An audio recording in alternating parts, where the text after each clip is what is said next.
ನಮಸ್ಕಾರ guys, good morning. ಬನ್ನಿ ಇವತ್ತಿನ ದಿನ ಸ್ಟಾರ್ಟ್ ಮಾಡೋಣ. ಬೆಳಗ್ಗೆನೇ ಇದ್ದೆ, ನೀಟಾಗಿ ಹಸುಗಳನ್ನೆಲ್ಲ ತೊಳಿತಾ ಇದ್ದೀನಿ. ಎಲ್ಲ ಹಸುಗಳು ಹಿಡ್ಕೊಂಡು ವಾರಕ್ಕೊಂದ್ಸರಿ ಯಾವಾಗ ಭಾನುವಾರ ತೊಳಿತಾ ಇದ್ದಿದ್ದು.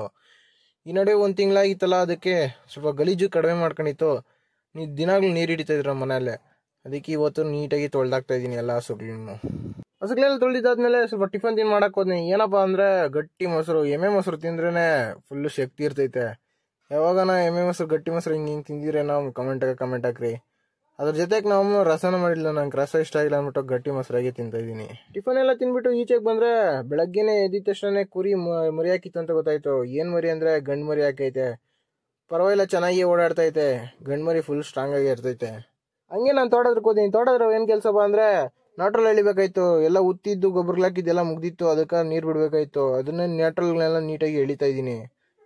ಫುಲ್ಲು ಬಿಸಿಲು ಹೊಡಿತೈತೆ ನೋಡ್ರಿ. ಫುಲ್ಲು ಸೆಕೆ ನೀರು ಮಾತ್ರ ಕಿತ್ಕೊಂಡ್ ಬರ್ತಾ ಇತ್ತು. ಬಿಸಿಲು ಮಾತ್ರ ಮಕ್ಕೆ ಹೊಡಿತೈತೆ.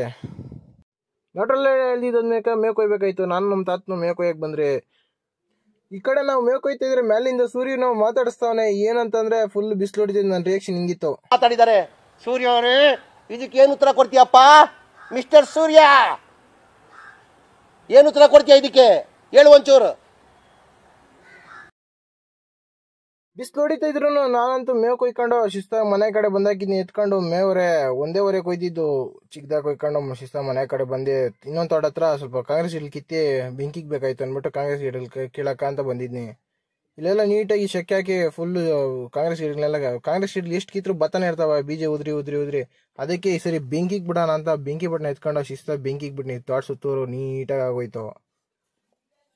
ಕಾಂಗ್ರೆಸ್ ಗಿಡಗಳೆಲ್ಲ ನೀಟಾಗಿ ಸುಟ್ಟಾಕಿದ್ದಾದ್ಮೇಲೆ ಮನೆ ಕಡೆ ಹೋದೆ. ಮನೆ ಕಡೆ ಹೋಗಿದ್ ನೋಡಿದ್ರೆ ನಮ್ಮ ತಮ್ಮನು ಎಲ್ಲ ದೂರ ಹೋಗಿ ಕೋಳಿ ಗೊಬ್ಬರ ತುಂಬ್ಕೊಂಬಂದಿದ್ರು ಲೋಡು. ಇನ್ನೊಂದು ಟ್ಯಾಕ್ಟ್ರಿನ ಕರ್ಕೊಂಡು ಹೋಗಿದ್ರು ನಮ್ಮೂರವ್ರದ್ದೆ. ನಾನು ನಿಂತ್ಕೊಂಡು ಶಿಸ್ತಾಗಿ ಚೆಲ್ಲೋಣ ಅಂತ ಎತ್ಕೊಂಬಂದಾಕಿದ್ನಿ. ಗೊಬ್ಬರ ಮಾತ್ರ ಸೂಪರ್ ಆಗಿತ್ತು. ಯಾಕಂದ್ರೆ ಇದಕ್ಕೆ ನೆಲ್ಲೊಟ್ಟು ಬಡಿಸಿರ್ಲಿಲ್ಲ. ಇನ್ನೊಂದು ಟ್ಯಾಕ್ಟ್ರಿಯಲ್ಲಿ ನಿಲ್ಸಿ ಈ ಟ್ಯಾಕ್ಟ್ರಿನ ಎತ್ಕೊಂಡೋಗಿ ಇನ್ನೊಂದು ಕಡೆ ನಿಲ್ಸಿ 2 ಟ್ಯಾಕ್ಟ್ರಿ ಎಲ್ಲ ಚೆಲ್ಲೋದು. ಅದಕ್ಕೆ ಜನಗಳು ಕಮ್ಮಿ ಇದ್ರು, ಆಳುಗಳನ್ನ ಯಾರನ್ನೂ ಕರ್ದಿರಿಲ್ಲ. ನಾವೇ ಚೆಲ್ಬೇಕಾಗಿತ್ತು. ಅದಕ್ಕೆ ಗಾಡಿನೆಲ್ಲ ಸೈಡ್ಗೆ ಹಾಕ್ಬಿಟ್ಟು ಇನ್ನೊಂದು ಲೋಡ್ ಚೆಲ್ಲಕ್ಕ ಅಂತ ಹೋದ್ರೆ ಗೊಬ್ಬರ ನೋಡ್ರಿ ಹೆಂಗಿದೆ. ಬೇರೆ ನೆಲ್ಲಿಲ್ದ್ರ ಚೆನ್ನಾಗಿ ಕಾಣಿಸ್ತಾ ಇದೆ. ಗೊಬ್ಬರ ಹಿಂಗಿರ್ಬೇಕು ಚೆಲ್ಲಕ.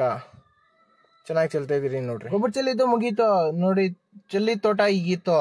ಎಲ್ಲ ಚೆಲ್ಲಿದ್ದೆಲ್ಲ ಮುಗಿಸ್ಕೊಂಡು ಮೇವ್ ಕೊಯ್ಬೇಕಾಯ್ತು. ಮೇವ್ ಕೊಯ್ಯಕ್ ಬಂದಿದ್ರೆ ಹಂಗೆ ಸೊಪ್ಪನೆಲ್ಲ ಮಾರಾಕಿದ್ರಿ ಅಂದ್ಬಿಟ್ಟು ನೋಡ್ರಿ ಇವತ್ತೆಲ್ಲ ಎಂಡಾಗಿತ್ತು ಸೊಪ್ಪು ಕೊಯ್ದಿದ್ದೆಲ್ಲ. ಅದಕ್ಕೆ ಮೋಟ್ರನ್ನ ಆಫ್ ಮಾಡಾಕ್ತಾ ಇದೀನಿ. ಇನ್ನ ನೀರು ಅದಕ್ಕೆ ಬೇಕಾಗಲ್ಲ. ಅದ್ರಾಗ ನಾಟ್ರಲ್ಲೆಲ್ಲ ಎಳ್ದಾಕ್ಬೇಕು ನಾಳೆ. ಅವಾಗ ಆಫ್ ಮಾಡಿದ್ರು ಯಾಕಪ್ಪ ಫೀಸ್ ಕೇಳ್ತಾ ಇರೋದು ಅಂದ್ರೆ ಇದು KGF ಟ್ರ್ಯಾಕ್ಟರ್. ಅವಾಗ ಆಟೋಮೆಟಿಕ್ ನಾನು ಮಿಸ್ ಆಗಿ ಆನ್ ಮಾಡಿದ್ರೆ ಅದಕ್ಕದೇ ಆಟೋಮೆಟಿಕ್ ಆಗಿ ಎತ್ಕೊಂಡ್ಬಿಡ್ತದ. ಅದಕ್ಕೋಸ್ಕರ ಕಿತ್ತಾಕ್ತಾ ಇರೋದು. ಇದು ಹಳೆ ಟ್ರ್ಯಾಕ್ಟರ್, ಇದಕ್ಕೇನು ಎತ್ಕೊಳಲ್ಲ. ಯಾಕಂದ್ರೆ ಡ್ರಾಪ್ ಮಾಡ್ತಾ ಇವತ್ತೊಂದು ದಿನ ಎಂಡ್ ಮಾಡ್ತಾ ಇದೀನಿ. ನಾಳೆ ಸಿಗೋಣ ನೆಕ್ಸ್ಟ್ ವಿಡಿಯೋದಲ್ಲಿ. Bye friends, thank you for watching.